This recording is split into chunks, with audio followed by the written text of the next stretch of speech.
اللہ کا خوف تمام حکمتوں کی اصل ہے. جتنی حکمتیں ہیں اس سب کی جڑ ہے اللہ کا خوف.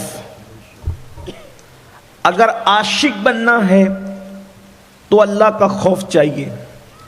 اگر عالم بننا ہے تو اللہ کا خوف چاہیے.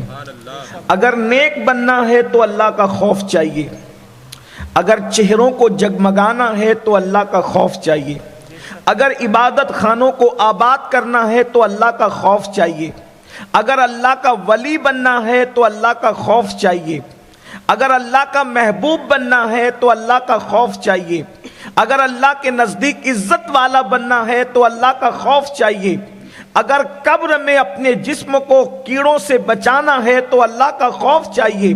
اگر دنیا اور آخرت کی رسوائی سے محفوظ رہنا ہے تو اللہ کا خوف چاہیے. اس لیے کہ جب دل میں اللہ کا خوف اور اللہ کی خشیت بس جاتی ہے تو پھر انسان کہ دل کا تعلق خود بخود گناہوں سے ٹوٹ کر کے نیکیوں کی طرف مائل ہونے لگتا ہے. جب اللہ کا خوف انسان کے دل میں پیدا ہو جاتا ہے تو پھر انسان عیاشیوں کے اڈوں کو آباد کرنے کی بجائے وہ خدا خانوں کی طرف بڑھنے لگتا ہے. جب انسان کے دل میں اللہ کی خشیت پیدا ہو جاتی ہے, اللہ کا خوف پیدا ہو جاتا ہے, تو انسان اپنی زبان کو گناہوں سے بچاتا ہے, اپنی نگاہ کو گناہوں سے بچاتا ہے, اپنے ہاتھ اور پیر کو گناہوں سے بچاتا ہے. اسی لیے میرے اللہ نے ارشاد فرمایا, یا ایھا الذین آمنوا اتقوا اللہ حق تقاتہ, اے ایمان والو اللہ سے ڈرو جیسا کہ ڈرنے کا حق ہے. آج دنیا کے اندر جرائم اس لیے بڑھ رہے ہیں, آج دنیا کے اندر گناہ اس لیے بڑھ رہے ہیں, آج دنیا کے اندر عیاشیاں اس لیے بڑھ رہی ہے کہ لوگوں کے دلوں سے اللہ کا خوف نکلتا جا رہا ہے, اللہ کی خشیت نکلتی جا رہی ہے. میرے آقا صلی اللہ علیہ وآلہ وسلم کے پیارے دیوانوں, دنیا کے اندر کرپشن اس لیے ہے کہ دلوں کے اندر اللہ کا خوف نہیں. زنا کے اڈے اس لیے آباد ہو رہے ہیں, دلوں میں اللہ کا خوف نہیں. شراب کے اڈے اس لیے آباد ہو رہے ہیں, دلوں میں اللہ کا خوف نہیں. یاد رکھنا, خدا کا خوف عظیم نعمت ہے. اللہ اکبر. روئے زمین پر رونے والے روتے ہیں, روئے زمین پر آنسو بہانے والے آنسو بہاتے ہیں. کوئی پیسہ چلے جانے پر روتا ہے, کوئی کسی کی میت پر روتا ہے, کوئی کسی کی جدائی میں روتا ہے, کوئی کسی کے غم میں روتا ہے. یاد رکھنا, کوئی آنسو اتنا قیمتی نہیں ہوتا جو آنسو اللہ کے خوف سے نکلنے والا قیمتی ہوتا ہے. اللہ کے سچے رسول, ہم سب کے آقا و مولا مصطفیٰ جان رحمت صلی اللہ علیہ وآلہ وسلم ارشاد فرماتے ہیں, اگر کوئی تنہائی میں اپنے گناہ کو یاد کر کے اللہ کے خوف سے روتا ہے اور اس کی آنکھ سے صرف مکھی کے سر کے برابر آنسو نکل جائے تو اللہ اس کے چہرے پر جہنم کی آگ کو حرام فرما دیتا ہے. اللہ کے خوف سے نکلنے والا آنسو جسم کے جس حصے سے لگ جائے, جسم کے جس حصے سے مس ہو جائے, اللہ رب العزت اس پر جہنم کی آگ کو حرام فرما دیتا ہے. اسی لیے آپ دیکھیں اللہ والے اللہ کے خوف سے روتے نظر آتے ہیں. حضرت سیدنا امام سفیان ثوری رضی اللہ تبارک و تعالیٰ عنہ, اللہ اکبر, آپ کی راتوں کا حال یہ تھا, اللہ کے خوف سے رویا کرتے تھے. مولائے کائنات سید السادات سیدنا علی مرتضیٰ کرم اللہ تعالی وجہ الکریم کے بارے میں ہے, جب رات کے آخری پہر میں آپ اپنا وقت گزارتے اس طرح روتے جیسے کوئی سانپ کا ڈسا ہوا تڑپ تڑپ کر اور بلک بلک کر کے روتا ہے, اس طرح روتے. افضل البشر بعد الانبیاء بالتحقیق سیدنا ابو بکر صدیق رضی اللہ تعالیٰ عنہ اللہ کے خوف سے روتے ہوئے ایک مرتبہ ارشاد فرماتے ہیں, کاش میں انسان بن کر پیدا نہ ہوا ہوتا, میں کسی مومن کے سینے کا ایک بال بن جاتا. میرے آقا صلی اللہ علیہ وآلہ وسلم کے دیوانوں, خدا کے خوف کی شان یہ ہے, اللہ کی خشیت کی شان یہ ہے. اللہ اکبر. ہر انسان سدھرنا چاہتا ہے, ہر انسان بدلنا چاہتا ہے, ہر انسان دل کا انقلاب چاہتا ہے. یاد رکھنا, خدا کے خوف کے بغیر دلوں میں انقلاب نہیں آ سکتا۔ اور اگر اللہ کا خوف چاہیے، اللہ کی خشیت چاہیے، تو یاد رکھنا خدا کا خوف جو ہے وہ بازاروں میں نہیں ملا کرتا، خدا کا خوف جو ہے خریدا نہیں جا سکتا، خدا کا خوف جو ہے یوں ہی حاصل نہیں کیا جا سکتا۔ ساری نیکیوں کی اور حکمت کی جڑ اللہ کا خوف اور خشیت ہے۔ اور اللہ کا خوف کس کو ملتا ہے؟ تو قرآن کہتا ہے انما یخشی اللہ من عبادہ العلماء، کہ بے شک اللہ کے بندوں میں اللہ سے ڈرنے والے اگر کوئی ہیں تو وہ علم والے ہیں۔ علم کی برکت سے اللہ کا خوف نصیب ہوتا ہے، علم کی برکت سے اللہ کی خشیت نصیب ہوتی ہے۔ جہالت جتنی بڑھتی جائے گی اتنی بے خوفی بڑھتی جائے گی۔ آج لوگ بے خوفی کی زندگی کیوں گزار رہے ہیں؟ ان کے پاس علم نہیں۔ اور ایک بات بھی آپ کو عرض کر دوں، آپ سوچتے ہوں گے کہ اللہ کے بندوں میں علم والے اللہ سے ڈرتے ہیں، تو ہم کچھ علم والوں کو دیکھتے ہیں کہ وہ تو نہیں ڈرتے۔ تو یاد رکھنا وہ پڑھے لکھے تو ہیں مگر عالم نہیں ہیں، اس لیے کہ عالم کی پہچان ہے کہ وہ اللہ سے ڈرے گا۔ اگر اشرف علی تھانوی عالم ہوتا تو حضور کی توہین نہ کرتا، ابن تیمیہ عالم ہوتا تو حضور کی توہین نہ کرتا۔ پڑھا لکھا تو ہے، عالم نہیں ہے، اس لیے کہ جس کے دل میں اللہ کا خوف ہوگا، جب وہ اپنے جیسے بشر کی توہین نہیں کر سکتا تو وہ خیر البشر کی توہین کیسے کر سکتا ہے؟ امام اہل سنت پڑھے لکھے بھی تھے اور عالم بھی تھے، دل کی خشیت کی وجہ سے پکار اٹھے، اللہ کی سرتا وقدم شان ہے یہ انسان، نہیں انسان وہ انسان ہے یہ۔ قرآن تو ایمان بتاتا ہے انہیں، ایمان یہ کہتا ہے میری جان ہے یہ۔ نعرے تکبیر، نعرے رسالت، عظمت مصطفیٰ۔ تو یاد رکھنا ہر پڑھا لکھا عالم نہیں ہوتا اور ہر عالم پڑھا لکھا ہوا کرتا ہے۔ تو آج لوگوں کے اندر جو جہالت ہے اسی کی وجہ سے گناہ عام ہو رہے ہیں، جرائم عام ہو رہے ہیں۔ میرے آقا صلی اللہ علیہ وآلہ وسلم کے دیوانوں، اللہ کے رسول صلی اللہ علیہ وآلہ وسلم نے اسی لیے علم کی طرف اپنی قوم کو پیش رفت کرنے کا حکم دیا، علم کی طرف بڑھنے کا حکم دیا۔ علم کیا ہے؟ یاد رکھنا میں دنیاوی علوم کا مخالف نہیں ہوں، لیکن جلسہ چونکہ مدرسہ کا ہے اس لیے میں آج آپ کے سامنے دینی علوم کے حوالے سے کچھ باتیں عرض کرنا چاہتا ہوں، لیکن مفہوم مخالف آپ مراد نہیں لیں گے۔ اللہ اکبر، ہم نے بھی کچھ تھوڑا بہت دنیا کے علوم پڑھے ہیں اور اللہ کا شکر ہے الحمدللہ سنی دعوت اسلامی جو ہے دنیاوی علوم کے ادارے بھی قائم کر رہی ہے۔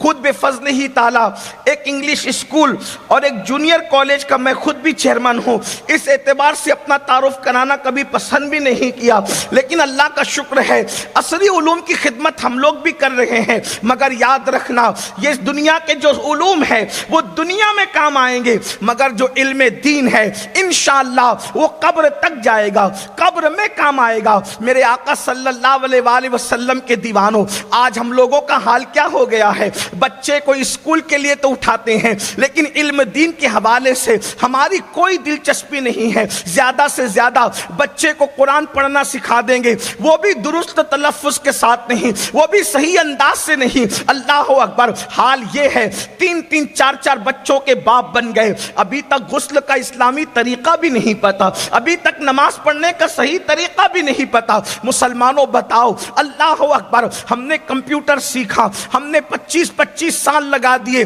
کس کے لیے؟ جو ڈگریاں دنیا میں کام آئے گی ان کے لیے 25 سال لگائے، اور جو ڈگری قبر میں جائے گی 25 گھنٹے بھی اس علم دین کے لیے ہم نے کوشش نہیں کی۔ اللہ کے رسول صلی اللہ علیہ وآلہ وسلم ارشاد فرماتے ہیں رات کے مختصر سے حصے میں علم دین کا حاصل کرنا پوری رات جاگ کر نفل عبادت کرنے سے بہتر ہے۔ میرے آقا صلی اللہ علیہ وآلہ وسلم کے دیوانوں، اللہ کے حبیب صلی اللہ علیہ وآلہ وسلم ارشاد فرماتے ہیں جو علم دین سیکھتا ہے مچھلیاں اس اس کے لیے دریا میں دعا کرتی ہے، جو علم دین سیکھتا ہے پرندے اس کے لیے گھونسلوں سے دعا کرتے ہیں، چونٹیاں اس کے لیے بلوں سے دعائیں کرتی ہے۔ اللہ اکبر۔ اور اللہ کے رسول صلی اللہ علیہ وآلہ وسلم فرماتے ہیں طالب علم یعنی علم دین کا سیکھنے والا جس قبرستان سے گزر جاتا ہے ان قبروں سے عذاب کو اٹھا لیا جاتا ہے۔ اندازہ کریں، اللہ اکبر، علم دین کا حاصل کرنے والا اگر قبر کے قریب سے گزر جائے تو قبر کا عذاب اٹھا لیا جائے تو خود اس پر کیسے عذاب ہو سکتا ہے؟ یہاں تک فرمایا گیا علم حاصل کرو ماں کی گود سے قبر میں جانے تک کے۔ اللہ اکبر۔ آج میری قوم نے علم دین کو، علم قرآن کو، علم حدیث کو، علم فقہ کو کوئی اہمیت نہیں دی۔ اگر مسلمانوں سے معلوم کرے آؤ تو فلمی دنیا کے بارے میں بہت کچھ پتا ہے، مسلمانوں سے معلوم کریں آؤ سیاست کے بارے میں بہت کچھ پتا ہے، دنیا میں کیا رہو بہت کچھ پتا ہے، ہونا بھی چاہیے، منع نہیں کرتے، لیکن اگر ان سے پوچھ لو اللہ کے بارے میں کیا عقیدہ ہونا چاہیے، رسول اللہ کے بارے میں کیا عقیدہ ہونا چاہیے، ولیوں کے بارے میں کیا عقیدہ ہونا چاہیے، کوئی جواب نہیں بن پڑتا۔ بلکہ دکھ کی بات تو یہ ہے کہ آج بہت سارے مسلمانوں کو صحیح طور پر پہلا کلمہ پڑھنا بھی نہیں آتا۔ جب کہیں نکاح پڑھانے کے لیے میں جاتا ہوں تو مائک دولہا کے منہ کے قریب کرنے کی بجائے میں اپنے منہ کے قریب کر کے اس کو کلمہ پڑھاتا ہوں، اس لیے کہ مجھے پتا ہے درجنوں کا مجمع ہے، سینکڑوں کا مجمع ہے، اگر مائک اس کے منہ کے قریب کریں گے تو بیچارے کی عزت چلی جائے گی کیونکہ وہ صحیح طور پہ کلمہ نہیں پڑھ سکتا۔ اللہ اکبر۔ جو قوم کے جوان صحیح طور پہ کلمہ نہیں پڑھ سکتے انہیں غرور ہے ہم بیت المقدس بچائیں گے، انہیں گھمنڈ ہے ہم قبلہ اول کی حفاظت کریں گے۔ نادانو، جو پہلا کلمہ نہ پڑھ سکے وہ قبلے کا تحفظ کیا کر سکتے ہیں؟ جو اپنے آپ کو جہنم سے نہ بچا سکے وہ ظالم صہیونیوں سے اور مشرکین سے، یہود و نصارہ سے اسلام کی کیسے حفاظت کر سکتے ہیں؟ اسلام کے محافظ تو وہ تھے جنہیں نور الدین زنگی کہا جاتا ہے، صلاح الدین ایوبی کہا جاتا ہے، محمد ابن قاسم کہا جاتا ہے، جنہوں نے جانوں کو داؤ پہ لگا کر اللہ کے دین کی حفاظت کی۔ واہ واہ واہ، سبحان اللہ۔ اللہ کے بندو، دین کی اہمیت کو جانو۔ آج ہمارے بچوں کو ہم مسلمان نہ بنا سکے، جیسا مسلمان حضور دیکھنا چاہتے تھے آج ہم اپنے بچوں کو ویسا مسلمان نہ بنا سکتے، اپنی بچیوں کو ایسا مسلمان۔ آپ کیا سمجھتے جس اسٹیج پر جاؤ لوگ بڑے درد دل کے ساتھ کانوں کان کہتے ہیں مسلمانوں کی بچیاں مرتد ہو رہی ہے۔ میں نے کہا جو تمہیں پتا ہے وہ تم کہہ رہے ہو، لیکن بچیاں اور بچے جو مرتد ہو کر گھر میں ہیں ان کا غم کون منائے گا؟ آپ کے بچے اگر دنیاوی تعلیم حاصل کر رہے ہیں ان کو اسلام پہ اعتراض ہو رہا ہے، حالانکہ دنیا میں سب سے خوبصورت ترین اگر کوئی مذہب ہے تو صرف مذہب اسلام ہے۔ اس مذہب کا حسن ہی الگ ہے، اس مذہب کا خدا رحمان و رحیم اللہ، اس مذہب میں جس کو الہ مانتے وہ اللہ ہے، اس کی طاقت کیا، اس کی قوت کچھ نہیں پتا۔ بہت سارے مسلمانوں کو یہ بھی نہیں پتا قبر میں کیا۔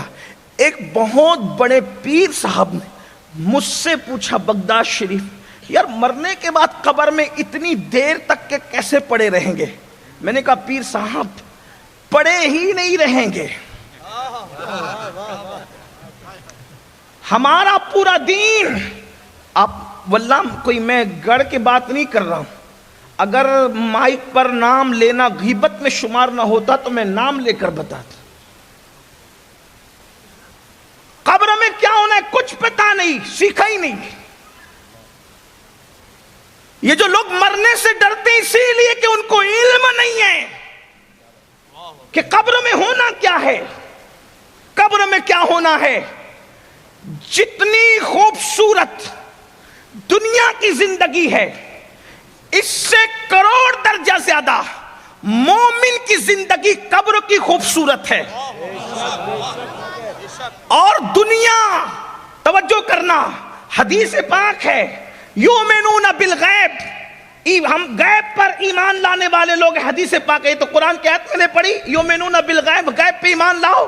حدیث پاک ہے کیا ماں کا پیٹ دنیا کے سامنے جتنا چھوٹا ہے, توجہ کریں, ماں کا پیٹ دنیا کے سامنے جتنا چھوٹا ہے, مومن کی قبر اتنی وسیع ہے کہ اس قبر کے سامنے دنیا اتنی چھوٹی ہے جتنی دنیا کے سامنے ماں کا پیٹ چھوٹا ہے. جب مومن قبر میں جاتا ہے تو اس کی قبر کو تا حد نگاہ کشادہ کر دیا جاتا ہے, جنت کا بستر بچھا دیا جاتا ہے, جنت کی کھڑکی کھول دی جاتی ہے, اور اس کو کہا جاتا ہے سو جا ایسے جیسے پہلی رات کی دلہن سوتی ہے. ادھر دیدار مصطفیٰ کر کے آنکھیں بند کی, ادھر فرشتے آ کے کہیں گے چلو قیامت کی صبح ہو گئی. جس کو دیکھ کے آنکھیں بند کی تھی آنکھیں کھول کے پھر اسی کا دیدار کر لیا. نعرے تکبیر, نعرے رسالت, نعرے حیدری. دنیا سوچ رہی ہے صدیاں بیت گئی, مگر وہاں اٹھنے والا کا سوچے گا رات کو سویا تھا صبح کو بیدار ہو گیا.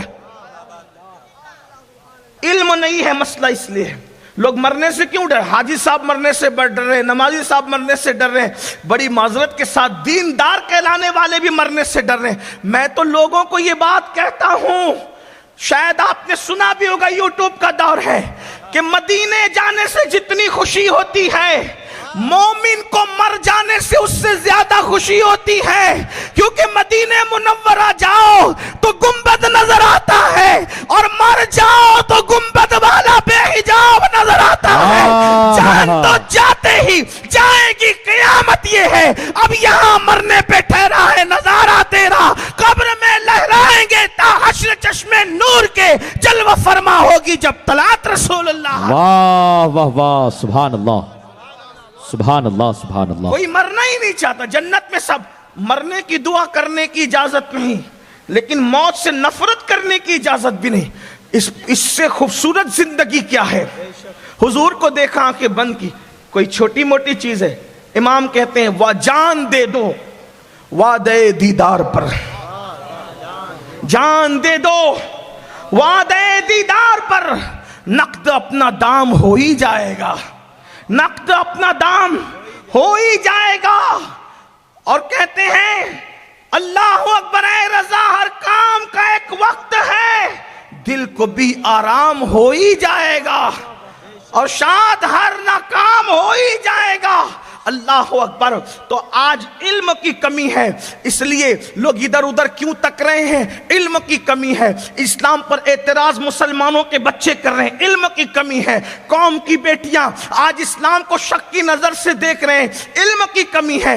اللہ اکبر. ایسے وقت میں اگر یہ مدرسے قائم ہے, یہ مدرسے کیا ہے, ان کی اہمیت جانو, ان کی قدر جانو. اللہ کے رسول صلی اللہ علیہ وآلہ وسلم نے ارشاد فرمایا العلم حیات الاسلام و عماد الدین, علم اسلام کی زندگی ہے اور دین کا ستون ہے. ایک دور تھا مسلمانوں کا بچہ پڑھا لکھا رہتا تھا, مسلمانوں کے چھوٹے چھوٹے بچوں کے پاس اتنا علم رہتا تھا, اللہ اکبر, کہ اتنا علم لوگوں کے بڑے بڑوں کے پاس نہیں رہتا تھا. آئیے اگر بچے کی بات آئی ہے تو پھر میں نبی کے گھر کے ایک بچے کی بات کروں, جس گھر کے بچے کو امام اہل سنت نے نور کا بیان فرمایا ہے. کہتے ہیں اللہ اللہ, حضرت سیدنا مالک الدینار, جنہیں مالک ابن دینار بھی کہا جاتا ہے, ایک مرتبہ ایک جنگل سے تشریف لے جا رہے ہیں. دیکھو کیسے علم سکھایا گیا, علم کا کیسے ماحول بنایا گیا, علم کا کیسے ماحول پیدا کیا گیا. مالک ابن دینار ایک جنگل سے تشریف لے جا رہے ہیں. جنگل سے جاتے جاتے کیا دیکھا, ایک ننھا سا بچہ ہے, بڑا خوبصورت سا بچہ ہے, حسین و جمیل سا بچہ ہے, اور وہ خوبصورت سا بچہ لکڑیاں چنتا ہے, اور لکڑیاں چنتے چنتے روتا ہے, کبھی روتا ہے, لکڑیاں جمع کرتا ہے. اس خوبصورت سے بچے کو دیکھ کر کے مالک ابن دینار کو خیال آیا کوئی معمولی گھر کا بچہ نہیں ہے, کوئی شہزادہ معلوم ہوتا ہے. لیکن بہرحال دل میں خیال آیا چلو اس بچے کو سلام کر لیں, تھوڑا توجہ کریں. علم دین انسان کا دماغ کھولتا ہے, انسان کی فکر کھولتا ہے, انسان کا شعور کھولتا ہے, شعور کو بالغی نصیب ہوتی ہے. اللہ اکبر.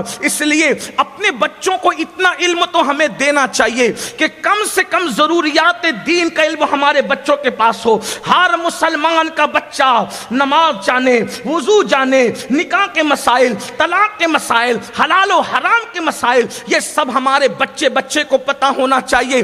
جتنا علم سیکھنا فرض ہے, بچوں کو اور بچیوں کو جب تک اتنا علم نہیں سکھاؤ گے بچوں کا ایمان نہیں بچا سکتے. قرآن کہتا ہے قُوا أَنفُسَكُمْ وَأَهْلِكُمْ نَارًا, اپنے آپ کو بھی جہنم کی آگ سے بچاؤ اور اپنی اولاد کو بھی جہنم کی آگ سے بچاؤ. یاد رکھنا, پھر کہتا ہوں دنیاوی علوم کا مخالف نہیں, مگر سن لو, اگر دنیا کی ڈگری بچوں کو نہ دلائی اللہ قیامت میں نہیں پوچھے گا. اگر آپ نے دینی فرض و علوم نہ سکھائے تو اللہ قیامت کے دن تم سے پوچھے گا. مجرم بنو گے, مجرم. آج ہمارے بچے جو ڈکیتی کر رہے ہیں, شراب پی رہے ہیں, زنا کے اڈوں پہ جا رہے ہیں, سود کے اڈوں پہ جا رہے ہیں, وجہ علم دین ان کے پاس, بلکہ ماں باپ کی ناقدری کر رہے ہیں, علم دین ان کے پاس نہیں. ماں باپ کو ستا رہے ہیں, علم دین ان کے پاس نہیں. ماں باپ سے بغاوت کر رہے ہیں, علم دین ان کے پاس نہیں. آج اگر بیویوں کو مارا پیٹا جا رہا ہے, علم دین ان کے پاس نہیں. طلاق کی بات کی جا رہی, علم دین ان کے پاس. سارا رونا اسی پر ہے, علم دین ان کے پاس نہیں. اللہ کے رسول نے عرب کے صحرا نشینوں کو زیور علم سے آراستہ کیا. عرب کے صحرا نشینوں کو زیور علم, حضور نے جو انقلاب پیدا کیا وہ خالص علمی انقلاب تھا. غلاموں کو اتنا علم دیا کہ صحابہ کے دور کے بعد علمی قیادت آزاد کردہ غلام اکثر کرتے نظر آ رہے ہیں. دیکھ لیں آپ, بڑے بڑے ائمہ وہ لوگ ہیں جن کا کبھی خاندان غلامی میں جو ہے وہ بسر کیا کرتا تھا. آپ اس کی ایک تاریخ ہے. تو عرض یہ کر رہا تھا, مالک بن دینار نے سوچا اس بچے کو سلام کروں. اچھا, یہ آج ہم سلام کی سنت بھی چھوڑ چکے, وہ بھی علم نہ ہونے کی وجہ. اگر میں اسٹیج سے سلام کرنے کی سنت بیان کروں تو بھی لوگ ناراض ہوں گے, کیونکہ یہ بھی جہالت ہے. لیکن ہم نے تو بلایا تھا تقریر سننے کے لیے, تو سلام کی سنتیں شروع کر دی. انہیں پتہ ہی نہیں ہے کہ سلام کیا ہے. سلام وہ ہے, اللہ کے رسول علیہ السلام ارشاد فرماتے ہیں سلام کرو گے تو غرور ختم ہوگا, سلام کرو گے تو دل کے کینے ختم ہوں گے, سلام کرو گے تو دل صاف ہوگا, اور سلام کرنے والے کو 90 نیکی ملتی ہے, جواب دینے والے کو 10 نیکی ملتی ہے. سلام اللہ کی بھی سنت ہے, توجہ کریں, سلام اللہ کی بھی سنت ہے, رسول اللہ کی بھی سنت ہے, فرشتوں کی بھی سنت ہے, انبیاء کی بھی سنت ہے, مومنین کا طریقہ ہے. جب قیامت قائم ہوگی تو اللہ سلام کرے گا, وَامْتَازُوا الْيَوْمَ أَيُّهَا الْمُجْرِمُونَ, اور اس سے پہلے اللہ ارشاد فرماتا ہے سلام قولا من رب رحیم. اللہ سلام کرے گا اپنے بندوں کو, رحمان کی طرف سے سلام ہوگا. لیکن جب اللہ سلام کرے گا تو مجرموں کو چھانٹ دیا جائے گا. فرشتے سلام علیکم طبتم, فرشتے سلام کریں گے مومنوں کو, مومن ایک دوسرے کو سلام کریں. یہاں ایک بات مجھے یاد آئی, جنت میں نماز نہیں ہوگی لیکن جنت میں سلام ہوگا. آج کل کچھ لوگ نماز تو پڑھتے ہیں لیکن وہ سلام سے چڑھتے ہیں. بلکہ اگر آپ منطقی طور پر حدیث کا اشارت النص لے کر بات کریں تو جنت میں 2 چیزیں آپ کو ملے گی. نمبر 1 سلام اور زیارت. آج کل کچھ لوگ سلام سے بھی چڑھتے ہیں اور زیارت سے بھی چڑھتے ہیں. زیارت کہتے ہیں کسی کو دیکھنا, کسی کو دیکھنا, یہ زیارت ہے. صحیح ہے, آسان لفظوں میں گجرات کا خیال کر کے, بورسد والے اور گرد نواز سے آنے والوں کا خیال کر کے, تو اگر آپ دل میں تمنا کریں گے کہ آج غوث اعظم کو دیکھنا ہے تو جنت میں دیدار ہو جائے گا. غریب نواز کو دیکھنا ہے تو دیدار ہو جائے گا. صابر پاک کو دیکھنا ہے دیدار ہو جائے گا. مخدوم سمنا کو دیکھنا ہے دیدار ہو جائے گا. اپنے سچے پیر کو دیکھنا ہے دیدار ہو جائے گا. اس لیے کہ جنت میں آپ ہی آپ ہوں گے. 1857 کے بعد کے بگڑے ہوئے لوگ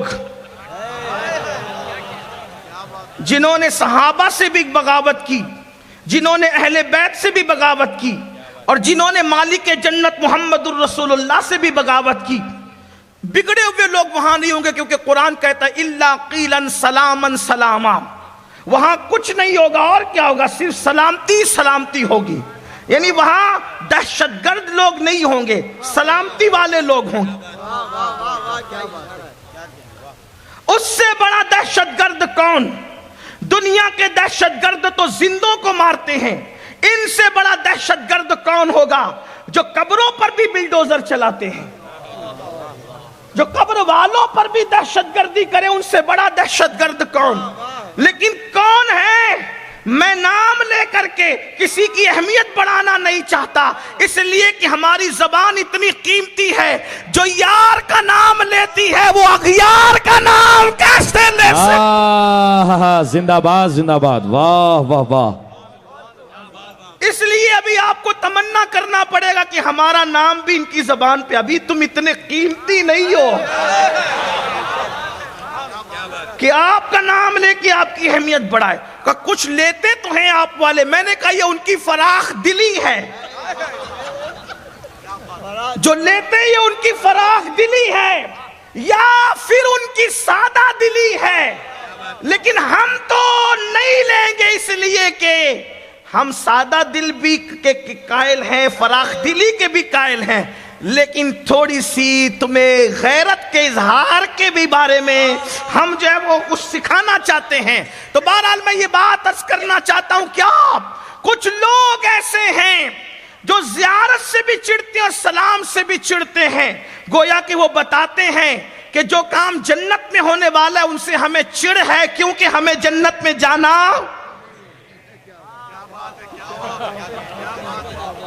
وہاں سلام، اس لیے یہاں سلام کی عادت ڈالو اور زیارت کی بھی عادت ڈالو. ہاں، زیارت کی بھی عادت ڈالو، سلام کی بھی عادت ڈالو، کیونکہ وہاں زیارتیں بھی ہوگی اور انشاءاللہ ہمیں ہی ہوگی. لیکن سنیو، یاد رکھنا، اگر شراب پیتے رہو اور پھر جنت کا خواب دیکھو، گارنٹی اس منبر کی نہیں ہے. عورتوں پر پاپ کی نظریں بھی ڈالو اور جنتی ہونے کا خواب بھی دیکھو، اس منبر کی گارنٹی نہیں. سود کے دھندے بھی کرو اور جنت کا خواب بھی دیکھو، اس منبر کی گارنٹی نہیں. وہ اور لوگ ہوں گے جو سود کا دھندا کرنے کے بعد بھی تمہیں یہ ضمانت دے کہ تم جنتی ہو، کبھی نہیں ہو سکتا. سود کا دھندا کرنے والوں پر تو امام ابن حجر فرماتے ہیں شب قدر میں بھی میں نے عذاب ہوتے دیکھا. آپ کیا سمجھتے ہیں؟ یہ مت سمجھو کہ صرف سنی کہلا کر جنت میں چلے جاؤ گے. میں اپنے علماء کی تائید، اگر میں صحیح جملہ کہہ رہا ہوں تو تائید چاہتا ہوں، اور غلط کہہ رہا ہوں تو اصلاح کریں. میں ابھی اپنی جملے کو واپس لے. صرف سنی کہلا کر کے جو چاہو کرو اور جنت میں جاؤ، ایسا نہیں ہو سکتا. تمہارے گھر کی شادیوں میں ڈی جے بجے پھر تم جنتی، پوری زندگی کبھی مسجد کا منہ نہ دیکھو فجر کی نماز میں پھر بھی تم جنتی، یہ نہیں. اللہ کے رسول صلی اللہ علیہ وآلہ وسلم نے تو یہاں تک فرمایا ہم حضور کے پابند ہیں، آپ کے نہیں. آپ کو برا لگتا ہے تو آپ معاف کریں، نہیں معاف کر سکتے تو آپ خوش نہیں. لیکن اتنا ضرور کہوں گا، جب اللہ کے رسول نے فرما دیا جس نے نماز چھوڑ دی میں محمد اس سے بیزار ہوں، جس سے حضور بیزار ہو جائیں اسے جنت کیسے ملنے؟ میرے بھائی، جس سے ماں ناراض ہو اس کو جنت نہیں ملے گی، جس سے حضور ناراض ہو اس کو جنت کیسے مل سکتی ہے؟ جو ماں باپ کو ناراض کر دے، حضور فرماتے اس کو جنت نہیں. ماں کے قدموں تلے جنت، لیکن جو مالک جنت ہے وہ حضور ہیں. اللہ نے انہیں مالک جنت بنایا. تو یہ جو خواب دیکھتے ہو نا، سود کے دھندے کر کے، شراب پی کر کے، جوا کھیل کر کے، اللہ کے رسول علیہ السلام نے ارشاد فرمایا کہ ان کے نام تو جہنم کے دروازوں پہ لکھے جاتے، اور جن کا نام جہنم کے دروازوں پہ لکھا جائے گا اس کا جہنم میں جانا ہے. نہیں برداشت کر سکتے جہنم کے عذاب کو. اللہ کے بندو، آپ کیا سمجھتے ہو دین کو اور آخرت کو، قیامت کو اور حساب کتاب کو؟ اللہ کے رسول صلی اللہ علیہ وآلہ وسلم جو خود مالک جنت ہے، ذرا توجہ کرنا اس پر، بہنوں کی بھی توجہ، اللہ کے رسول کی بات کر رہا ہوں جس کے لیے کائنات بنے، جن کی عزت کے اظہار کے لیے میدان محشر ہے، جس کو مالک جنت بنایا، جب ان کی داڑھی میں کچھ سفید بال صدیق اکبر نے دیکھے، توجہ کرنا اس پر، حضور کی داڑھی میں چند بال، 10 یا 12 بال، مختلف روایتیں ہیں، چند سفید بال رسول اللہ کی داڑھی میں صدیق اکبر نے دیکھے تو عرض کیا یا رسول اللہ آپ کے بال سفید ہو رہے ہیں؟ تو اللہ کے رسول نے فرمایا ابو بکر، سورہ ہود، سورہ واقعہ، سورۃ النبا، ان سورتوں نے مجھے بوڑھا کر دیا۔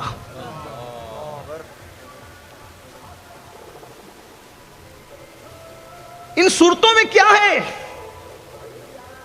ان صورتوں میں کیا ہے؟ اللہ کے رسول فرما رہے ابو بکر ان صورتوں نے مجھے بوڑھا کر دیا۔ اللہ کے رسول فرما رہے ان صورتوں نے مجھے بوڑھا کر دیا۔ اگر حضور نہ کہتے، میری زبان میں جرأت نہیں تھی یہ حدیث بیان کرتا، یہ بات کرتا، کیا تھا؟ ہم کہے لگا رہے میدان محشر سن کے، حضور قرآن میں میدان محشر پڑھ کر کے حضور کو اتنا اللہ اکبر امت کے حوالے سے غم لاحق ہو رہا ہے کہ اللہ کے رسول فرما رہے کہ ان صورتوں نے مجھے بوڑھا کر دیا۔ آقا ارشاد فرماتے عائشہ میرے اللہ کا فرمان ہے کہ تم میں سے ہر کسی کو جہنم سے گزرنا پڑے گا، اگر اللہ کرم کر دے تو وہ جہنم سے گزر جائے گا، ورنہ اس کا ٹھکانہ جہنم ہے۔ مجھے بتائیے صرف ایک زرہ کو اللہ کے رسول کی اجازت سے لیے بغیر پوچھے اپنے پاس رکھ لینے والے ایک شخص، ان کا کیا حال ہوا؟ شرح الصدور میں امام جلال الدین سیوطی لکھتے ہیں کہ اللہ کے رسول جنت البقیع میں گئے۔ تھوڑا دھیان سے سن، بہت سستی سمجھ لیے جنت کو، بہت سستی سمجھیے جنت۔ جلسے میں ایک بار سبحان اللہ کہہ دو، پھر پوری زندگی جنابت کا غسل نہ بھی کرو تو بھی جنتی ہو۔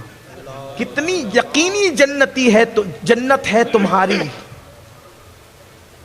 سوچو، غور کرو، کس بلا کی میں سے ہے سرشار ہم، دن ڈھلا ہوتے نہیں ہوشیار ہم۔ اللہ کے رسول جنت البقیع میں تشریف لے گئے، ایک صحابی ساتھ میں تھے، حضور نے فرمایا ہٹ ہٹ ہٹ، مفہوم اس طرح کا کچھ۔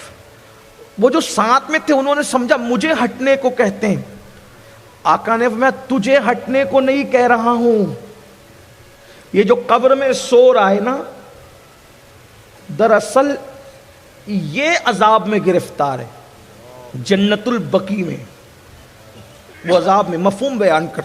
حضور یہ آقا فرماتے ہیں ہاں میں نے اس کو زکوٰۃ وصول کرنے کے لیے بھیجا تھا، تو زکوٰۃ میں ایک زرہ آئی تھی، اس زرہ کو اس نے اپنی مرضی سے اپنے پاس رکھ لیا، تو میں دیکھ رہا ہوں کہ وہ زرہ جہنم کی آگ کی بنا کر کے اس کو پہنا دی گئی ہے۔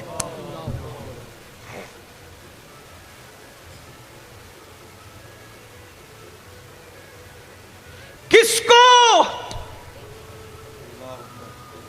کو اللہ کے رسول نے جس شخص کو زکوٰۃ وصول کرنے کے لیے بھیجا، اور یہاں تو پہلا کلمہ بھی یاد نہیں ہے اور اپنی جنت کو یقینی سمجھ رہے۔ مجموع الزوائد کی روایت ہے، جو اپنے آپ کو قطعی اور یقینی جنتی سمجھے، آقا فرماتے میں محمد اعلان کرتا ہوں کہ وہ جہنم میں جائے گا۔ کہاں ہے میدان محشر؟ کیا ہے؟ ام المومنین سیدہ عائشہ صدیقہ رضی اللہ تعالیٰ عنہ، جس کے بستر پہ قرآن نازل ہوتا تھا، جب وہ آخرت کو یاد کرتی تو اتنا روتی تھی کہ روتے روتے جب دوپٹے سے آنسو پوچھتی تھی تو آپ کا دوپٹہ ایسے نچوڑنا پڑتا جیسے دھونے کے بعد دوپٹہ نچوڑا جاتا ہے۔ ان لوگوں کو نہیں پتا تھا اللہ رحمان ہے رحیم ہے، حضور رحمت للعالمین، انہیں نہیں پتا تھا۔ انہوں نے قرآن اترتے دیکھا، انہوں نے حضور کے معجزات دیکھے، درختوں کو حضور کے قریب آتے دیکھا، حضور کے اشارے سے درختوں کو جاتے دیکھا، کنکریوں کو حضور کے اشارے سے کلمہ پڑھتے دیکھا، حضور کے ہاتھوں میں کھانے کو تسبیح کرتے دیکھا، حضور علیہ الصلوۃ و تسلیم کے ذریعے سے انہوں نے دیکھا کہ پتھر حضور پر درود پڑھ رہے ہیں، سلام پیش کر رہے ہیں، حضور کے معجزات اپنی آنکھوں سے دیکھا، ان کا ایمان کتنا مضبوط تھا، اللہ اکبر۔ اس کے بعد بھی وہ روتے ہیں، بلکتے ہیں، آؤ بکا کرتے ہیں، اللہ اللہ۔ آئیے ایک حدیث اور سن لے، ایک روایت اور سن لے۔ جب سیدنا فاروق اعظم، جن کو میرے آقا نے جنت کی بشارتیں دی اور فرمایا میرے بعد کوئی نبی ہوتا تو عمر ابن خطاب ہوتے، وہ فاروق اعظم جب ان کو شہید کیا گیا، آپ نے اپنے بیٹوں سے کہا میرے بیٹوں تم میرے فرما بردار ہو، مجھے زمین پر ڈال دو۔ اور جب زمین پر آپ کو ڈالا گیا تو آپ اپنا رخسار زمین پہ مل کر اللہ کی بارگاہ میں رونے لگے۔ عبداللہ ابن عباس کہنے لگے امیر المومنین آپ تو وہ ہیں، آپ کے ذریعے سے دین کو عزت ملی، آپ کے ذریعے سے اتنی فتوحات نصیب ہوئی۔ فاروق اعظم کہتے اے ابن عباس، عمر کی تو تمنا بس اتنی ہے، اللہ نہ مجھے کوئی اجر دے نہ عذاب دے، برابر سرابر چھوڑ دے، عمر کامیاب ہو جائے۔ یہ ان کی عاجزی ہے، یہ ان کی انکساری ہے۔ اور ہمیں کیا ہو گیا؟ ہم تو پوری زندگی کبھی فجر کی نماز میں نہیں گئے۔ جو نماز پڑھتے ہیں ان کا وضو چیک کر، ایک اچھا عالم اگر ہمارا وضو چیک کر لے تو شاید ہمارا وضو کامیاب نہیں ہوگا۔ عالم چیک کرے تو ہمارا وضو کامیاب نہیں ہو سکتا۔ علیم بذات الصدور چیک کرے گا تو ہمارے وضو کا کیا حال ہوگا؟ ایک اچھا عالم ہماری نماز چیک کر لے تو ہماری نماز کس کھاتے میں رکھی جائے گی؟ عالم کے پاس نماز چیک کرائیں جو سچا عالم ربانی ہو تو اپنی نماز کا کیا ٹھکانہ؟ علیم بذات الصدور چیک کرے گا ہماری نمازوں کو کیا حال ہوگا؟ کیا دن ہم دیکھ رہے ہیں، بے فکر ہو کر کے بیٹھے۔ سیدنا فاروق اعظم اتنا روتے تھے کہ چہرے پہ نشان بن گئے۔ امام غزالی رحمت اللہ علیہ فاروق اعظم کا ایک واقعہ پیش کرتے ہیں جس کا مفہوم پیش کرتے ہیں۔ حضرت عبداللہ ابن عمرو ابن عاص کی تمنا تھی کہ فاروق اعظم کی شہادت کے بعد میں ان کو خواب میں دیکھوں۔ توجہ کرنا، مفہوم پیش کر رہا ہوں۔ عبداللہ ابن عمرو ابن عاص صحابی ابن صحابی ہیں، ان کی تمنا تھی کہ میں فاروق اعظم کو خواب میں دیکھوں۔ 12 سال ہو گئے فاروق اعظم کی شہادت کو، اور کہاں آرام کرنے؟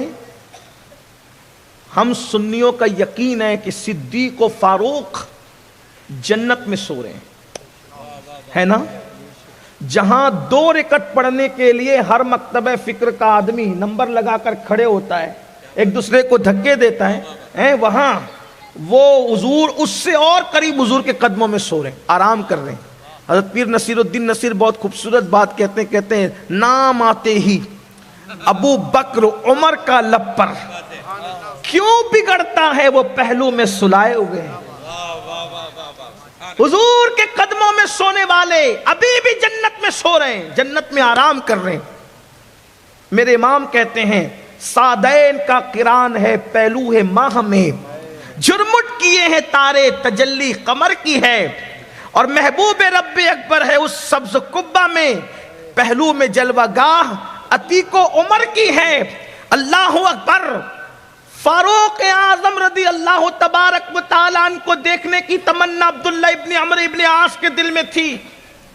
12 سال کے بعد اس شان سے فاروق اعظم کو دیکھا، ایسا لگتا تھا کہ جیسے غسل کر کے، ابھی تازہ غسل کر کے کہ بدن سے پانی کے قطرے ٹپک رہے ہیں، آپ تشریف لا رہے ہیں۔ تو فاروق اعظم کو دیکھنے کی تمنا پوری ہو گئی تو فاروق اعظم سے کہا امیر المومنین بہت دن سے تمنا تھی کہ آپ کو دیکھوں لیکن آج دیکھا۔ تو کہا کتنے دن ہو گئے مجھے تم سے ملے ہوئے اور تم سے بچھڑے ہوئے؟ کہا 12 سال ہو گئے۔ تو کہا کہ عبداللہ جس دن سے شہادت ہوئی اس دن سے لے کے آج تک میں اللہ کو حساب دے رہا تھا، میں اللہ کو۔ کون فاروق اعظم؟ کون فاروق اعظم؟ میرے بعد اگر کوئی نبی ہوتا عمر ابن خطاب۔ کون فاروق اعظم؟ جس کو دیکھ کر شیطان رستہ بدل دے۔ رستہ تبدیل کر دے۔ کون فاروق اعظم؟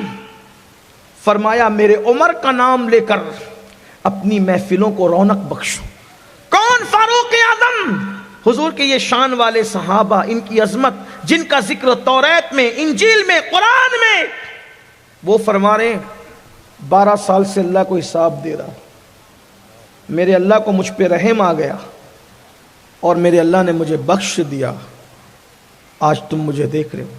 اس میں بھی فاروق اعظم کی شان ہے، کوئی توہین نہیں، اللہ کو حساب دے رہے ہیں، اللہ کو حساب دے رہے ہیں۔ بھائی جسے حساب دیا جاتا ہے پھر اس کا دیدار نہیں کیا جاتا، یہ بھی ان کی شان ہے۔ اگر کوئی دائیں بائیں کا رستہ نکالتا ہے تو اسے پتا ہونا چاہیے، لیکن ہمارے لیے کیا عبرت ہے۔ 12 سال تک فرماتے میں حساب دے رہا تھا، کون؟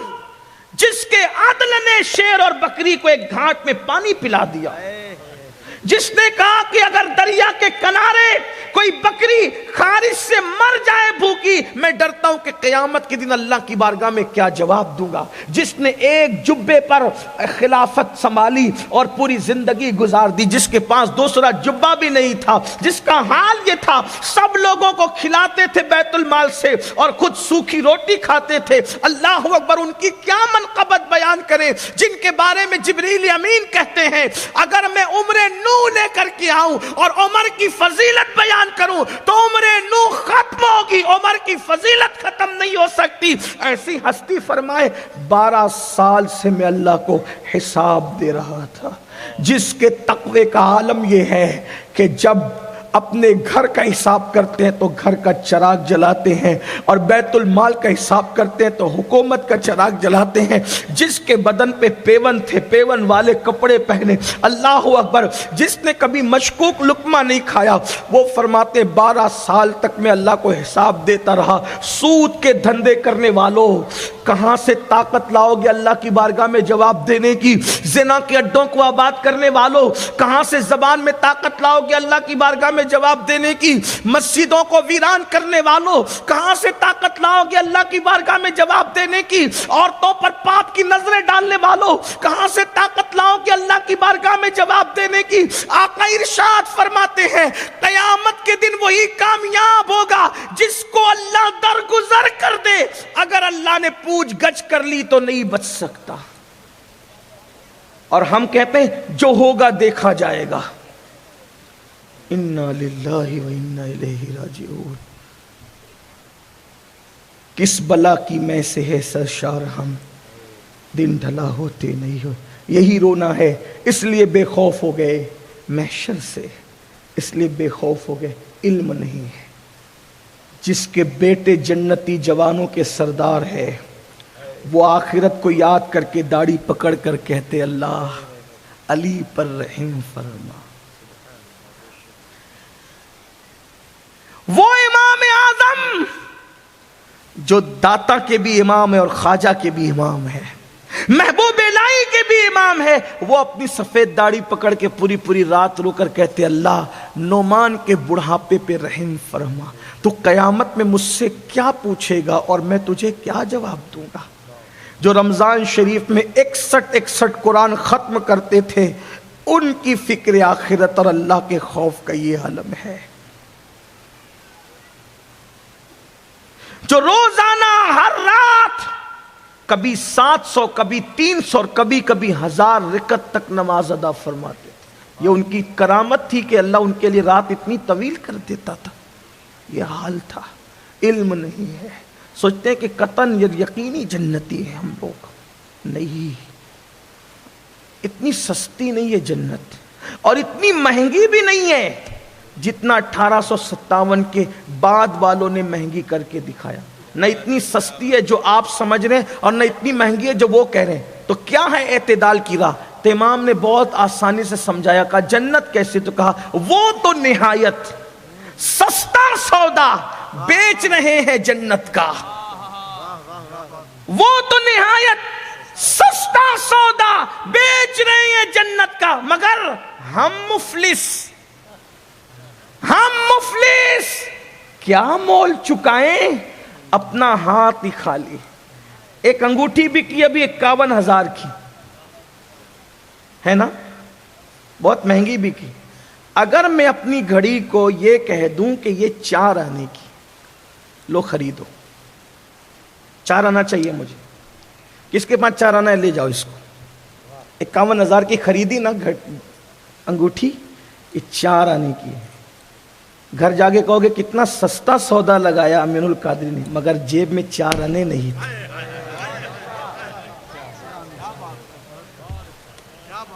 ہنسنے کی بات نہیں, یہ رونے کی بات ہے. اگر جیب میں 4 آنے نہیں ہو, اتنی سستی قیمت کے بعد بھی گھڑی خرید نہیں سکتے. جنت تو سستے میں بک رہی ہے کیا اپنے پاس؟ ہم مفلس کیا مول چکائیں, ہم مفلس. گھڑی خریدنے کے لیے 4 آنے چاہیے تھے, نہیں ہے نا تمہارے پاس. مجھے 54 چاہیے, نہیں ہے نا. کروڑ پتی ہو لیکن 54 اس وقت تمہارے پاس نہیں ہے, میں جانتا ہوں. نہ ان کے پاس ہے نہ تمہارے پاس, نہیں خرید سکے نا میری گھڑی. کروڑ پتی ہو کر بھی کیونکہ تمہارے پاس وہ قیمت نہیں ہے جو مجھے چاہیے. جو قیمت مجھے چاہیے اگر وہ تمہارے پاس نہیں ہے تو ارب پتی کروڑ پتی ہو کر بھی, بلکہ 51,000 کی انگوٹھی خریدنے والا میرا بھائی بھی میری 54 کی اس گھڑی کی قیمت کا جو ہے وہ متحمل نہ ہو سکا. سوچو تو صحیح, جنت کی قیمت اگر ایک نیکی بھی ہو صحیح ہے ہمارے پاس. ایک نیکی کی بات, ایک نیکی, صرف ایک نیکی. اب یہ ایک نیکی ہمارے پاس نہیں ہے. میں نے کہا اپنے زعم میں نیک ہونا الگ بات ہے اور یار کی نگاہ میں نیک ہونا الگ ہے. وہ تو نہایت سستا سودا بیچ رہے ہیں جنت, ہم مفلس کیا مول چکا. ہم تو مفلس, اپنا ہاتھ ہی خالی, کچھ نہیں ہے ہمارے پاس. میرے بھائیوں کچھ فکر کر لو, پہلی اور آخری بار دنیا میں آئے ہو, کچھ سوچو, دین کو اہمیت دو. دین, علم دین سیکھو, مذہب کو اہمیت دو. آج قوم کی بیٹیاں, قوم کے بچے کیا چاہتے ہیں؟ میرے معیار کی بیوی چاہیے, میرے معیار کی بہو چاہیے, میرے معیار کا شوہر چاہیے. معیار کیا ہے؟ میں ڈاکٹر ہوں, مجھے ڈاکٹر بیوی چاہیے. میں ڈاکٹر ہوں, مجھے ڈاکٹر شوہر چاہیے. میں ٹیچر ہوں, مجھے ٹیچر بیوی چاہیے. میں کہتا ہوں یاد رکھنا, توجہ کرنا, اسی لیے گھر جل رہے ہیں, گھروں میں آگ لگ رہی ہے, ہاتھوں کی مہندی نہیں چھوٹتی, طلاق کی بات آتی ہے. کیوں؟ کیونکہ جو ڈاکٹر ہو وہ اچھا شوہر بھی ہو ضروری نہیں ہے. شوہر ہونے کے لیے اچھا شوہر ہونا ضروری ہے, ڈاکٹر ہونا ضروری نہیں ہے. بیوی ہونے کے لیے اچھی بیوی ہونا ضروری ہے, ٹیچر ہونا ضروری نہیں ہے. جو ٹیچر ہو وہ بیوی کا پیار دے سکے ضروری نہیں, جو ڈاکٹر ہو وہ بیوی کا پیار دے سکے ضروری نہیں, جو انجینئر ہو وہ شوہر کا پیار دے سکے ضروری نہیں. اس لیے کہ انجینئر گھر بنا سکتا ہے, بیوی کا پیار یا شوہر کا پیار دے یہ ضروری نہیں. تم نے ڈگریاں دیکھی, صاحب دل لوگ نہیں دیکھے. یاد رکھنا, گھروں کو آباد کرنا ہے تو معیار یہ ہے, میرا دل محبت بھرا ہے تو کوئی محبت بھرا دل بھی چاہیے.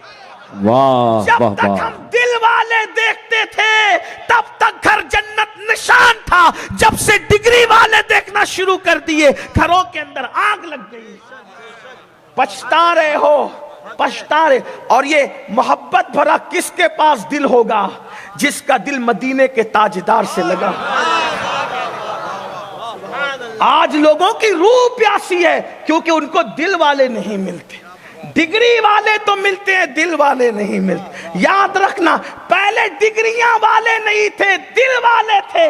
اس لیے چہرے پہ جھریاں پڑ جاتی تھی تو بھی دادا دادی سے محبت کرتے نظر آتے تھے, اور دادی دادا کے بغیر رہتی نظر نہیں آتی تھی. لیکن آج ڈگریاں ہیں مگر ایک دوسرے کے بغیر ایسی زندگی ہے کہ معاذ اللہ شوہر ہو کر بھی بیوی کسی اور کو تک رہی ہے. سب ایسے نہیں ہے الا ماشاءاللہ. بیوی ہو کے بھی شوہر کسی اور میں جان ڈالے ہوئے ہیں. وجہ ڈگریاں دیکھی. ہر ڈگری والا بگڑا ہوتا یہ نہیں کہہ رہا ہوں, میری بات کا غلط مفہوم، اس لیے کہ شوہر کی کمی شوہر پوری کر سکتا ہے، ڈاکٹر انجینئر نہیں۔ اس لیے قوم کی بیٹیوں سے کہتا ہوں شوہر ڈھونڈو، شوہر، اور اچھا شوہر تمہیں کہاں ملے گا؟ ایرے و گیرے نتو خیروں کے خیمے میں نہیں، محمد الرسول اللہ کی غلامی میں ملے گا۔ واہ واہ واہ، ماشاءاللہ ماشاءاللہ۔ جو جانے وفا ہے وہاں ملے گا، اور تم اس لیے یہاں ناکام ہو کہ تمہارے پاس علم دین نہیں ہے۔ علم دین سیکھو۔ اللہ کے رسول صلی اللہ علیہ وآلہ وسلم نے جب داماد ڈھونڈا تو ایسا تھا جس کا خود کا گھر نہیں تھا، خود کا گھر کہہ رہا ہوں، خود کا گھر نہیں تھا مگر وہ دل والا تھا، وہ دل والا تھا، ماشاءاللہ، ہے نا؟ توجہ فرمائیں، بیبیاں حضور کی، ہائے ہائے ہائے، قرآن ان کے بارے میں کہہ چکا، اے نبی کی بیبیوں، کیا لستن کا احد من النساء، تم اور عورتوں کی طرح نہیں ہو۔ کیوں؟ اس لیے کہ محبوب نالین پہن لے تو وہ سر پہ رکھی جاتی ہے، جو حضور کی بیویاں بن جائے ان کے مرتبوں کے معراج کا اندازہ کون لگا سکتا؟ تو اگر ڈھونڈنے نکلے ہو تو شوہر ڈھونڈو، ڈھونڈنے نکلے ہو تو بیوی ڈھونڈو، اور اچھا شوہر آپ کو اسلام کے سوا کہیں نہیں مل سکتا، اچھے ماں باپ آپ کو اسلام کے سوا کہیں نہیں۔ آپ کہیں گے امین القادری ہمیں تو نہیں ملا، میں نے کہا تم نے دولت مند ڈھونڈا، دیندار نہیں ڈھونڈا۔ رونا یہی ہے، رونا یہی ہے۔ دیکھو دیندار شوہر کی شان کیا ہوتی ہے۔ ایک شوہر کو جو شوہر بنا بھی نہیں، بننے والے کہا جاتا ہے میری بیٹی لنگڑی ہے، لولی ہے، اندھی ہے، لونجی ہے، تمہاری لغزش کو، بھول کو معاف کر دیں گے، بولو بیوی بناؤ گے؟ انہوں نے کہا فوراً جی بنا لیں گے۔ اندھی کو کوئی بیوی بناتا ہے؟ لنگڑی کو کوئی بیوی بناتا ہے؟ لونجی کو کوئی بیوی بناتا ہے؟ کون بناتا ہے؟ لیکن وہ دیندار تھے نا، راضی ہو گئے۔ یہاں تو حال یہ ہے کہ بیوی بیمار پڑ جائے تو شوہر کی توجہ کم ہونے لگتی ہے۔ یہ حالات وجہ آپ نے اچھا شوہر نہیں ڈھونڈا۔ آپ بائک خریدنے میں کامیاب ہو، موبائل خریدنے میں کامیاب ہو، آپ گھر بنانے میں کامیاب ہو، آپ ڈگریاں لینے میں کامیاب ہو، لیکن زندگی کا پارٹنر چننے میں 90% لوگ ناکام ہو رہے ہیں، کیونکہ وہ دولت دیکھ رہے ہیں، مکان دیکھ رہے ہیں، ڈگری دیکھ رہے ہیں، سفید چمڑی دیکھ رہے ہیں۔ دل کی پہ کس کی توجہ ہے؟ دل کی توجہ۔ شوہر اچھا دل میں اترنے والے کا نام ہے، بیوی اچھی دل میں اترنے والے کا نام ہے۔ آپ کیا سمجھتے ہیں؟ اسی لیے تو بیوی کو دل کے قریب کی پسلی سے پیدا کیا گیا ہے۔ آپ سمجھتے کیا ہیں؟ اور ہمارے مذہب میں بیوی کی جو محبت کی تعلیم ہے، خدا کی عزت کی قسم کسی مذہب میں ڈھونڈ لے جا کر کے۔ آپ کیا سمجھتے ہو جیسے دکھتے ہیں ایسے ہے نہیں، اتنی گندگی بھری ہوئی ہے کہ کوئی حیثیت نہیں ہے۔ یہ صرف آپ کے مذہب کا تقدس ہے کہ اسلام بیوی کو کیا مقام دیتا ہے پتہ ہے؟ ہننا لباس لکم وانتم لباس لہن۔ کیا ہے؟ اللہ فرماتا ہے بیوی شوہر کا لباس ہے اور شوہر بیوی کا لباس ہے۔ لباس کا کیا مطلب ہے؟ آئیے ذرا، حالانکہ میرا عنوان وہ نہیں لیکن بات چل پڑی تو عرض کر رہا ہوں۔ یہی تو ہے کہ قرآن نہیں پڑھا، سب کی کتاب پڑھی، رب کی کتاب نہیں پڑھی۔ اور اگر رب کی کتاب پڑھی بھی تو تیجے میں لے کر کے بیٹھے، چہلم میں لے کر کے بیٹھے، اور گھر کے افتتاح کے موقع پہ قرآن خانے میں لے کے بیٹھے، ادھر دیکھا ادھر دیکھا ختم کیا۔ ارے کبھی اس میں غور بھی کیا، کبھی ڈوبے بھی، کبھی ترجمہ بھی اس کا پڑھا؟ کچھ نہیں پڑھا۔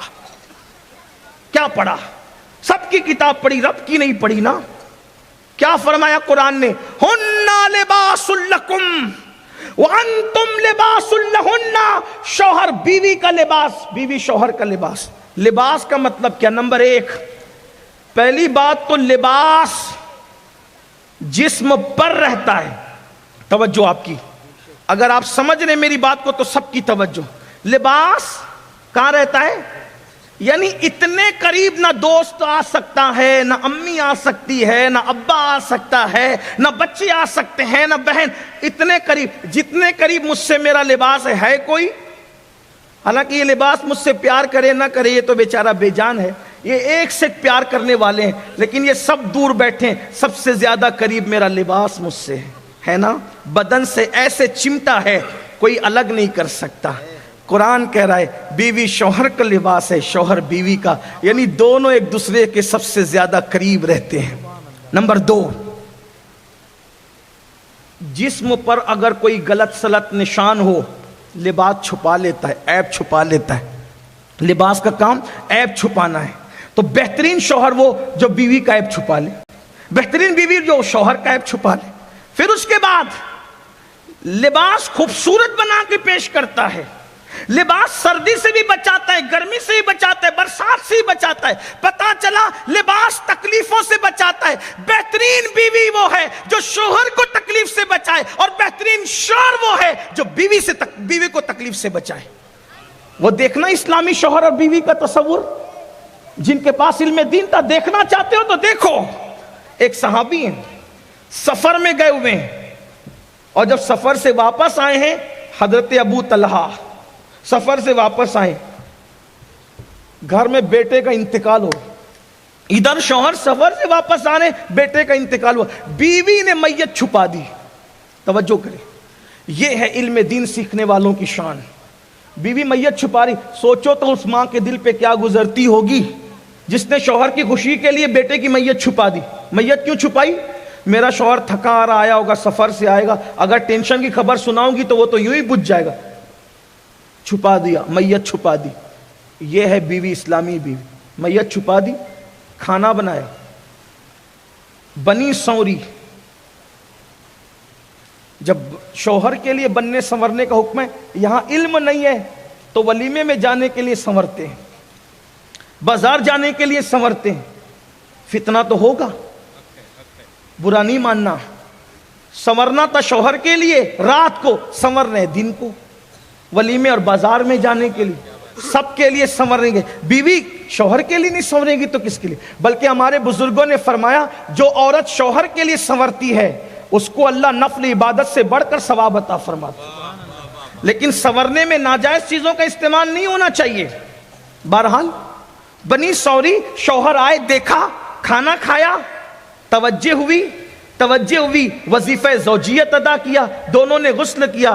اب غسل کرنے کے بعد بیوی دھیرے سے کہتی ہے ایک بات پوچھنی ہے. کہا پوچھو. کہا اگر کوئی کسی کے پاس اپنی امانت رکھے اور وہ اس امانت کو واپس لے لے، آپ کا کیا خیال ہے؟ دیکھو یہ علم والوں کی باتیں ہوتی ہے. رسول اللہ کی ڈائریکٹ شاگردہ ہے نا وہ خاتون، حضور سے علم سیکھا ہے.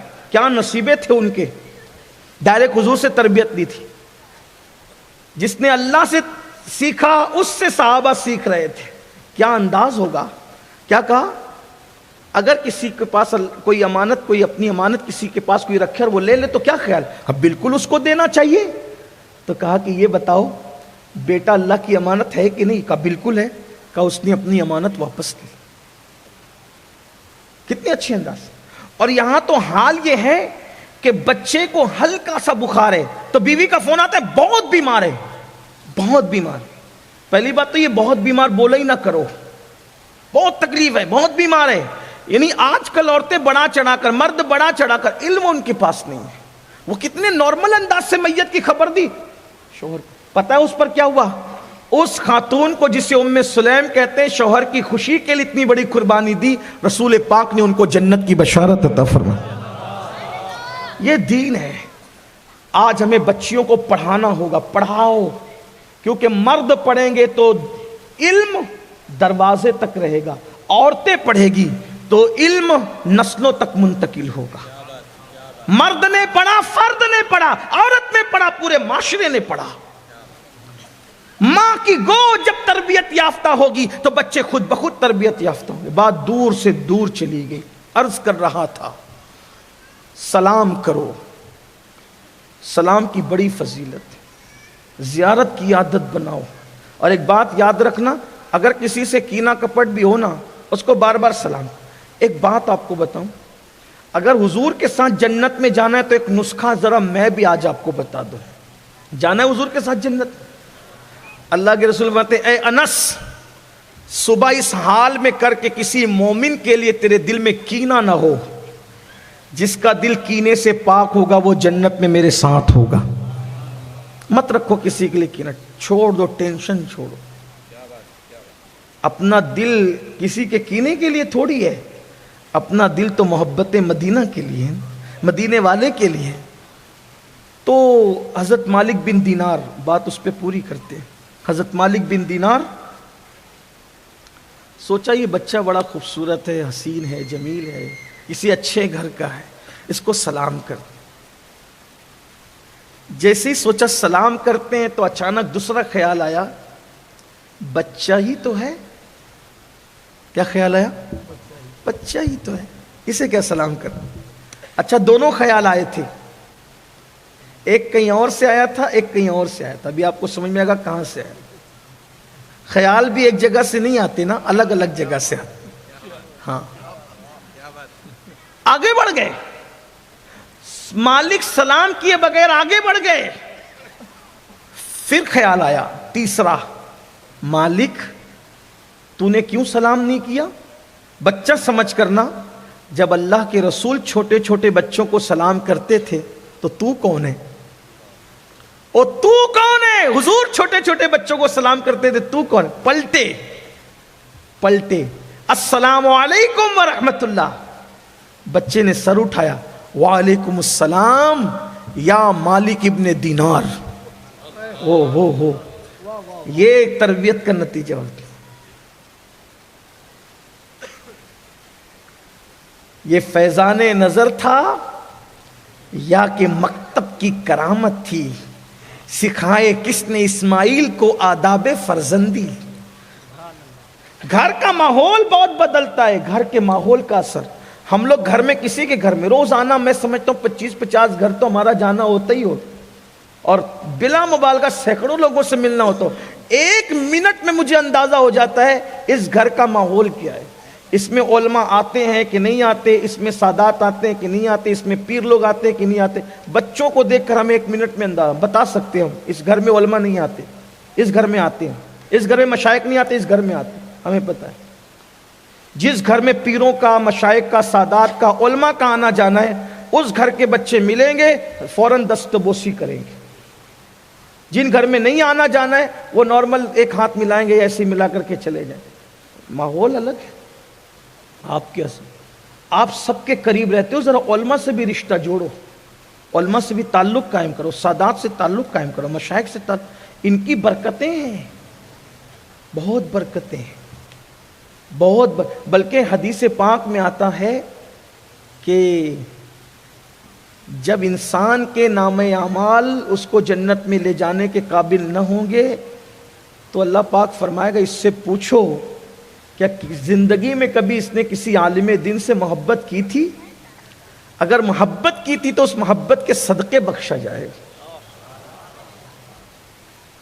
اگر وہ بھی نہیں کیا تھا تو کہا جائے گا اس سے پوچھو کہ اس کا نام کسی عالم کے نام پہ رکھا گیا تھا. اگر ایسا ہوگا تو بھی بخشا جائے گا. اگر یہ بھی نہیں تھا تو پوچھا جائے گا کیا کسی عالم کے محلے میں رہا تھا, اس پہ بھی بخشش ہوگی. اگر ایسا بھی نہیں ہوا کہا کبھی کسی عالم کی محفل سے گزر گیا تھا, اس پہ بھی بخشا جائے. یہ علم والوں کی برکتیں ہیں. لیکن پھر کہتا ہوں وہ عالم کون ہوگا؟ یخش اللہ والا. ہاں یہ بات آپ کو خیال رکھنا چاہیے, ورنہ اگر آپ ہر ایک کے پیچھے چل پڑیں گے, گستاخ کے پیچھے بھی, جو حضور کے ماں باپ کو بھی کافر کہتے ہوں, تو آپ کو خیال کرنا چاہیے. ہاں عالم کی تعریف, کتنے ہی بڑے مدرسے کا فارغ ہو, اگر اس کے اندر یکش اللہ کا جلوہ نہیں ہے تو وہ پڑھا لکھا تو ہو سکتا ہے, عالم نہیں ہو سکتا. ہاں تو عرض کیا کر رہا تھا, اس بچے نے کہا وعلیکم السلام یا مالک الدینار. اے بچے تو تو بڑا عارف معلوم. عارف, یہ عارف تصوف میں ایک اصطلاح ہے. عابد, زاہد, عاشق, عارف. اب اس کی تشریح کروں گا تو شاید آپ اٹھ کے بھاگیں گے، آپ مجھے چھوڑ کے چلے جائیں گے، کہیں گے یہ پاگل تو نہیں ہوا. لیکن اتنا کہہ دوں، عابد جب عبادت کرتا ہے تو ثنا پڑھتا ہے، اعوذ باللہ پڑھتا ہے، بسم اللہ پڑھتا ہے، سورہ فاتحہ پڑھتا ہے، ایسے ہی ہے نا؟ ہاں. لیکن عارف جب کہتا ہے نا سبحان اللہ، تو اس کے سبحان اللہ کہنے سے عرش کے پائیں کانپتے ہیں. یہ عارف لوگ. ہاں آپ کیا سب ایک جیسے نہیں ہوتے، سب کی عبادت ایک، نمازیں سب کی ایک جیسی نہیں ہوتی. یہ میں کہاں سے بول رہا ہوں؟ حضرت مجدد الفسانی کو اٹھا کر کے پڑھو، آپ کو سمجھ میں آئے گا. تو کہا مالک الدینار نے کہا بچے، اس سے زیادہ نہیں بتاؤں گا عارف کی بات، ورنہ پھر مجھے لوگ کہتے ہیں کہ تو یہ بات خانقاہ کی بات جلسے میں نہ کیا کرتے. میں نے بھی سوچا کہ نہیں کریں گے، خانقاہ میں ہی کریں گے. لیکن کچھ خانقاہی لوگ بیٹھے ہوتے تو مجھے بھی کچھ شوق ہوتا ہے کہ ان کو سبق سنا لوں. ہاں چلیں ٹھیک ہے، آگے بڑھتے ہیں. کیا ہوا؟ اے بچے، تو عارف ہے، میرا نام بھی جانتا، میرے باپ کا نام بھی جانتا، جبکہ تیری میری ملاقات کبھی نہیں ہوئی. اس بچے نے کہا او مالک، جب اللہ نے روحوں کو جمع کیا نا، روحوں کا اجتماع کیا، تو اللہ نے پوچھا تھا نا لست بربکم، تو تیری میری روح قریب قریب کھڑی تھی. تو مجھے بھول گیا، میں تجھے پہچانتا ہوں. ہاں تب حضرت مالک الدینار کو پتہ چلے چھوٹا سا ہے بچے، تو بڑی عرفان کی بات کرتا ہے، لیکن تیرے ماں باپ نے تجھ پہ ظلم کیا. بچپنے میں تجھے لکڑی جمع کرنے بھیج دیا، تو یہ محنت کر کے تو رو رہا ہے نا. کہا میرے ماں باپ کی غیبت نہ کر، میرے ماں باپ نے مجھ پہ کوئی ظلم نہیں کیا، میں خود شوق سے آیا لکڑیاں کہ میں اپنے ماں باپ کی خدمت کروں. کہا پھر روتا کیوں ہے؟ کہا روتا اس لیے ہوں کہ لکڑیوں کو دیکھ کر رو رہا ہوں کہ جب میں یہ لکڑیاں گھر لے جاتا ہوں تو میری ماں بڑی بڑی لکڑیاں جلانے کے لیے جب چولہے میں ڈالتی ہے تو بڑی لکڑیاں نہیں جلتی، تو وہ چھوٹی چھوٹی ڈال کر کے جلاتی ہے. تو مجھے ڈر لگتا ہے جب بڑوں کو جہنم میں ڈالا جائے گا تو کہیں ہم چھوٹوں کو بھی نہ ڈال دیں، اس لیے میں رو رہا ہوں. ماں باپ کے ظلم کی وجہ سے نہیں، میرے ماں باپ ظالم نہیں ہیں. اللہ اکبر. تب حضرت مالک الدینار کو خیال آیا ایک مسئلہ دماغ میں لے کے پھر رہا ہوں، کوئی جواب نہیں دیتا، اسی بچے سے پوچھ لوں، اسی بچے سے پوچھ لوں، اسی بچے سے پوچھ لوں. ایک سوال کا جواب کوئی نہیں دے سکا، اسی بچے سے پوچھ لوں. اے بچے، تیری باتیں سن کے میں متاثر ہوا، تیری تربیت بڑی زبردست پیمانے پہ کی گئی ہے. ایک سوال ہے، میں نے بڑے بڑوں سے پوچھا، کوئی جواب نہیں دے سکا، آپ جواب دیں گے میری بات کا؟ کہا پوچھو پوچھو. تو کہا یہ بتاؤ، قلب میں اور نفس میں کیا فرق ہے؟ قلب مطلب دل، اور نفس مطلب جو برائیوں کی طرف لے جاتا ہے، نفس امارہ. ہمیشہ کون برائیوں کی طرف لے جاتا ہے؟ نفس امارہ. اور دل ہمیشہ نیکیوں کی طرف کھینچتا ہے. تو کیا کہا؟ قلب میں اور نفس میں کیا فرق ہے؟ بچے نے کہا جس نے تجھے سلام کرنے کے لیے کھینچ کے لایا نا، کہ بچہ ہے مگر حضور جب بچوں کو سلام کرتے تھے تو کون ہوتا ہے؟ جس نے تجھے جانے کے بعد بھی کھینچ کے لایا اس کو دل کہتے ہیں. اور جس نے تجھے ورگلایا، ارے بچہ ہی تو ہے، اس کو کیا سلام کرتا ہے؟ جس نے نیکی سے روکا وہ نفس تھا، اور جس نے نیکی کی طرف کھینچ کر لایا اسی کو دل کہتے ہیں. یہ نفس اور قلب میں فرق ہے. او بچے، تو میرے دل کے احوال بھی جانتا ہے، تو کون ہے یہ تو بتا. کہ جسے باب مدینۃ العلم کہتے ہیں اسی کے گھر کا بچہ ہوں. علی کا گھر بھی کیا گھر ہے کہ اس گھر کا الگ بچہ جہاں پیدا ہوا شیر خدا معلوم.